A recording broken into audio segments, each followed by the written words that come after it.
Programang salamin ng inyong kwento. Nagdadala ng malalaking balita mula sa maliliit na buhay.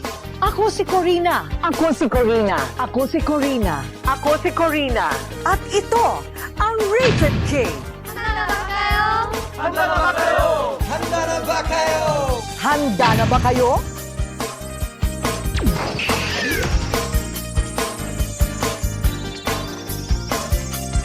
Ay minsan lang dumating sa buhay ng isang tao.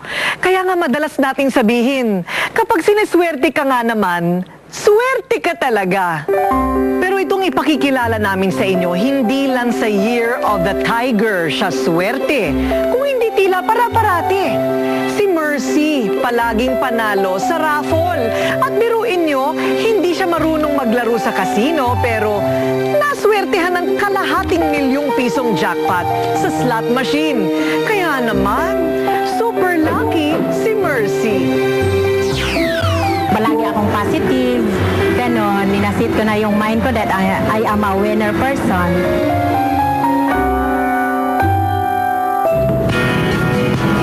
Cebu, tinaguri ang Queen City of the South. At katulad din ng Cebu, namamayagpag sa swerte at tagumpay si Mercy.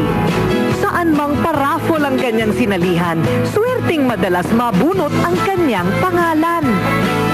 Bata pa kami kasi siya talaga yung breadwinner namin eh. Pag may party sila sa office nila or something like may mga events sila, may mga raffle, pagdating ng bahay, may dala-dala na yung mga tasa, yung mga plato.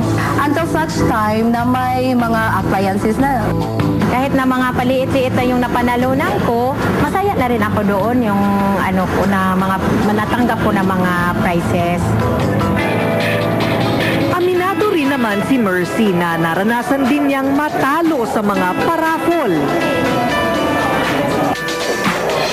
Pero hindi nawala ng pag-asa na muling babalik sa kanya ang swerte.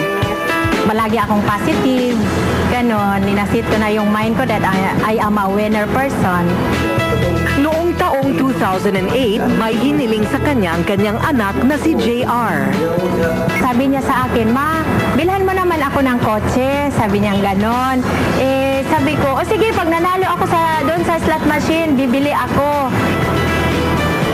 Kinagabihan, nagpasama sa kanya ang mga kaibigan sa Cebu na magkasino.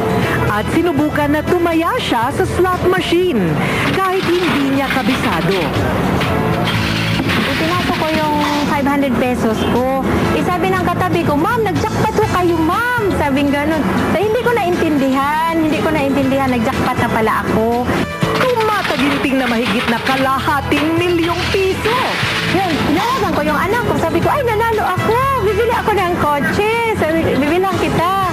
Hindi ko talaga malaman kung anong dapat expression ko. Hindi ako nakatulog dahil excited ako sa kotse ko. Masinop si Mercy sa kanyang mga napapanalunan. Inipon niya sa bangko at bumibili ng gamit sa bahay na maibigan niya. Nituring nakaraang taon sa insurance company na kanyang pinapasukan, lalo pang nagpatuloy ang kanyang swerte. Halos hindi na mabilang ang mga karangalang natamo at panalo sa malalaking papremyo. Tulad ng trip to Hong Kong, Bangkok, meron pang Australia. Kaya parang naka-create na siya para sa sarili niya ng aura ng swerte.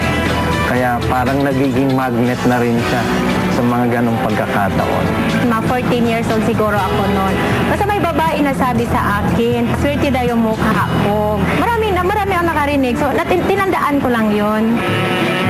Siyempre, pag may panalo, may blowout. Dahil sa swerte niya, napag-aral niya ako at nabigyan niya ako ng magandang buhay. Sino mag-aakala sa kanya na siya'y dating tindera ng isda magmula nang mamatay ang kanyang ama? Nainggit nga ako sa mga kapitbahay namin dahil yung mga bata, naglalaro sila. Ako, naglalako ako ng kahit ano-ano. Dalaga na ako noon.